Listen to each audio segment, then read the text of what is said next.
continent. As you know that in 2013, the AU met and passed a resolution to silence the guns by 2020. We are today in 2024, and the guns are not silent. They're very loud, roaring all over the continent. We need to address the causative factors of these conflicts. There are some which are conflict caused by poverty or deprivation.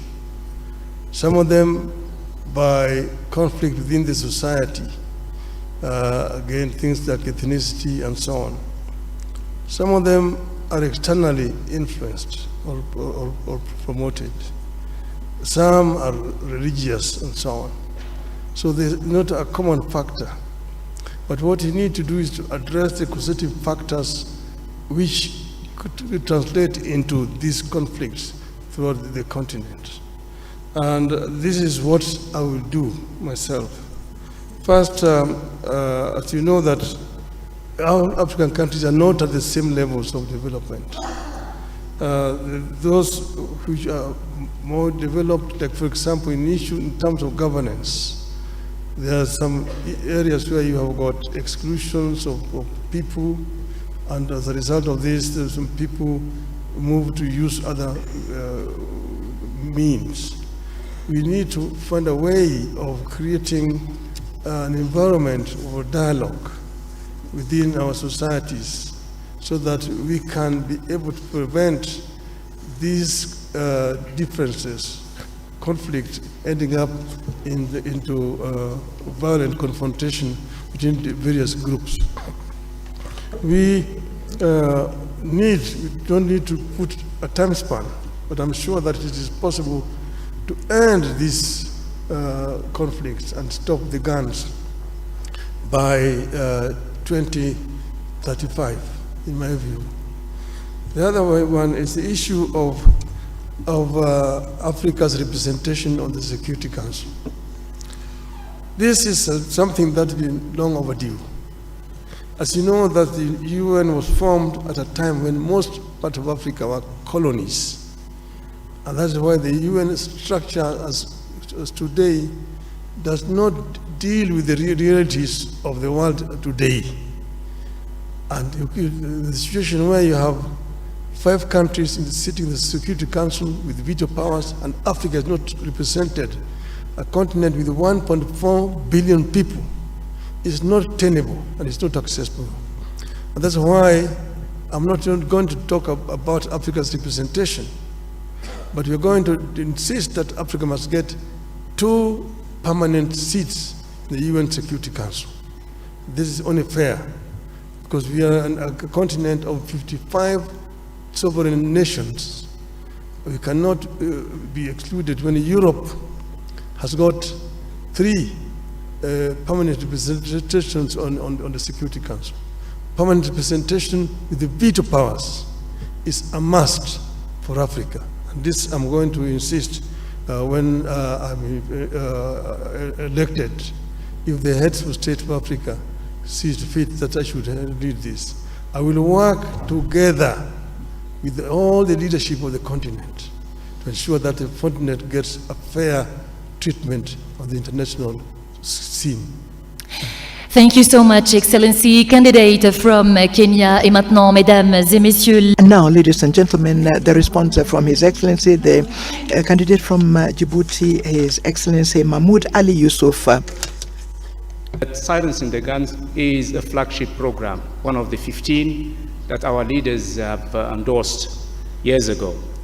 And then they put a number of mechanisms and structure around this flagship program so that peace becomes a reality on our continent. The first structure is the African Peace and Security Architecture. And then we have the strategy that we all know, Silencing the Guns. And to support this strategy, the African Union put in place a number of mechanisms. One of them is the Peace and Security Council. The other one is the Committee of Elders, the Committee of Chief of Staff. We have the Peace Fund, and we can rely on every kind of mechanism. So why is peace is not let's say, a reality on the ground on our continent? There are a number of reasons. One of them is the political will of countries. We have to be outspoken and frank. We make decisions at the Peace and Security Council level.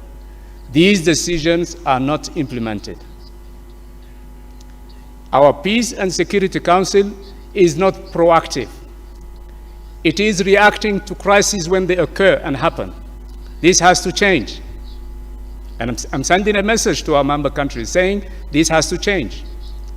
The number two problem that we have to face is our standby forces. We have them on the papers.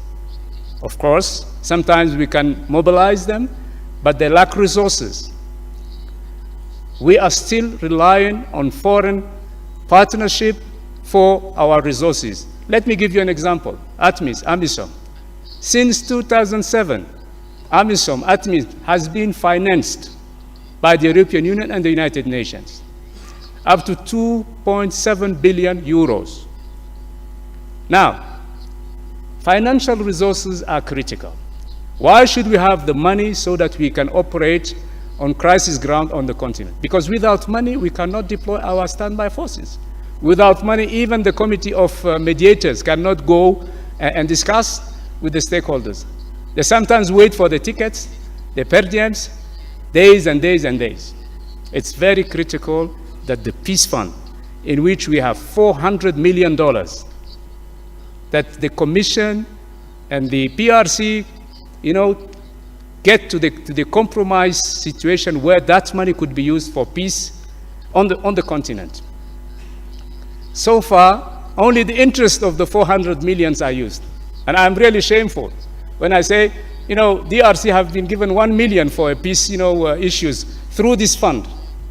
And they have given to, another country 1.5 million. It has to change. We need the authority from the member countries so that we can use this money, the $400 million, to keep peace on our continent. There are so many other bottlenecks that needs to be handled very quickly. But money is one of them. The Peace and Security Council mission is the second problem. And then we have a third one. This one also has to be underlined very, very seriously. When a crisis happens, I give you the example of Somalia. I've been around for some time. I've been dealing with this problem for many years. When there is no unity of purpose between the countries around this country, neighboring countries, this country will never stand on its feet. That's what we are experiencing today in the Sudan. Hundreds of thousands of people have been killed, millions displaced. Neighboring countries are still fighting on the Sudan, and the African Union and IGAD are watching.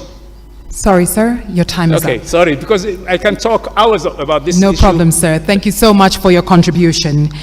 And ladies and gentlemen, as a reminder, especially to our esteemed candidates, if you go beyond the time, I will be forced to interrupt, and I don't want to do that, so please forgive me. May we kindly have our last candidate, His Excellency Randir Mandrato,